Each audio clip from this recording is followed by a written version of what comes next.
అందరికీ నమస్కారం. ఓం శ్రీ గణేశాయ నమః. మన భారతీయ సంస్కృతిలో అన్నా చెల్లెళ్ళ అనుబంధానికి ఎంతో ప్రత్యేకమైన స్థానం ఉంది. ఆ ప్రేమను, ఆత్మీయతను, పరస్పరం రక్షణను గుర్తు చేసే పవిత్రమైన పండగే రక్షాబంధన్ లేదా రాఖీ పౌర్ణమి. ప్రతి సంవత్సరం శ్రావణ మాసంలోని పౌర్ణమి రోజున రాఖీ పండుగను జరుపుకుంటారు. ఈ రోజున అక్క లేదా చెల్లి తన సోదరుడి చేతికి రాఖీ కట్టి అతని ఆయురారోగ్యాలు, సుఖ సంతోషాలు కోరుకుంటుంది. సోదరుడు కూడా తన సోదరిని ఎల్లప్పుడూ కాపాడుతానని, ఆమెకు అండగా ఉంటానని మాట ఇస్తాడు. రాఖీ పండుగ కథ. రాఖీ పండుగకు సంబంధించి పురాణాలలో అనేక కథలు ఉన్నాయి. అందులో శ్రీకృష్ణుడు మరియు ద్రౌపది కథ ఎంతో ప్రసిద్ధి చెందింది. ఒకసారి శ్రీకృష్ణుడి వేలికి గాయమై రక్తం వచ్చింది. అది చూసిన ద్రౌపది వెంటనే తన చీర కొంగును చింపి శ్రీకృష్ణుడి వేలికి కట్టింది. ద్రౌపది చూపించిన ఆ ప్రేమను, ఆప్యాయతను శ్రీకృష్ణుడు ఎంతో గొప్పగా భావించాడు. తన సోదరిగా భావించిన ద్రౌపదికి ఎప్పుడూ రక్షణగా ఉంటానని కృష్ణుడు తన మనసులో సంకల్పించాడు. తర్వాత మహాభారతంలో ద్రౌపదికి కష్టకాలం వచ్చినప్పుడు శ్రీకృష్ణుడు ఆమెను రక్షించాడు. ఈ కథ మనకు ఒక గొప్ప విషయాన్ని చెబుతుంది. రక్షణ అనేది కేవలం రాఖీ కట్టిన రోజున ఇచ్చే మాట కాదు. ప్రేమతో, ఆప్యాయతతో మన బంధాలను కాపాడుకోవడమే నిజమైన రక్షాబంధన్. మరో పురాణ కథ. రాఖీ పండుగకు సంబంధించి ఇంద్రుడు, ఇంద్రాణి కథ కూడా ప్రసిద్ధి చెందింది. దేవతలు మరియు రాక్షసుల మధ్య యుద్ధం జరుగుతున్న సమయంలో దేవేంద్రుడు ఇబ్బందుల్లో ఉన్నాడు. అప్పుడు ఇంద్రాణి భగవంతుణ్ణి ప్రార్థించి పవిత్రమైన రక్షాసూత్రాన్ని ఇంద్రుడి చేతికి కట్టిందని పురాణ కథనం. ఆ పవిత్రమైన రక్షాసూత్రం ఇంద్రుడి ధైర్యాన్ని, శక్తిని ఇచ్చిందని చెబుతారు. అందుకే రక్షాసూత్రం అనేది దైవికమైన రక్షణకు ప్రతీకగా కూడా భావిస్తారు. రాఖీ పండుగను ఎలా జరుపుకుంటారు?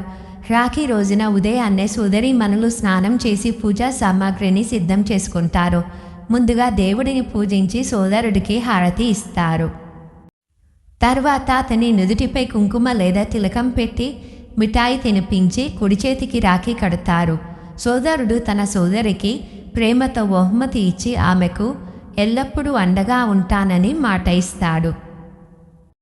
ఇక్కడ ముఖ్యమైనది రాఖీ ధర లేదా బహుమతి కాదు, మనసులో ఉండే ప్రేమ అసలైన బహుమతి. రాఖీ పండుగ ప్రాముఖ్యత. రాఖీ పండుగ మన కుటుంబ బంధాలను మరింత బలపరుస్తుంది.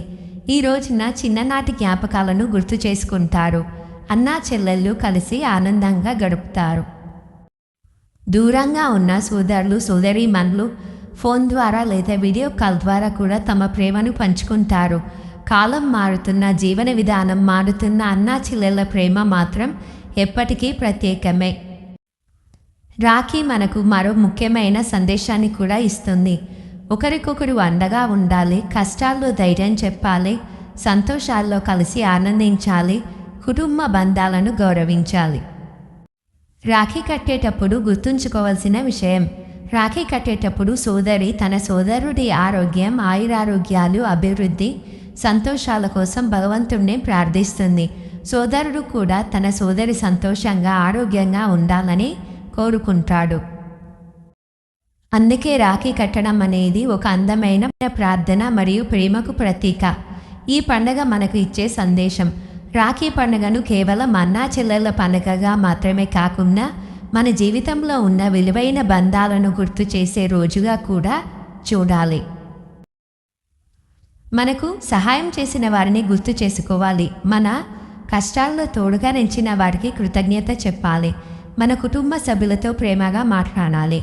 ఎందుకంటే జీవితంలో పంచిచ్చే వస్తువుల కంటే మనతో ఉండే మంచి బంధాలే నిజమైన సంపద. ముగింపు.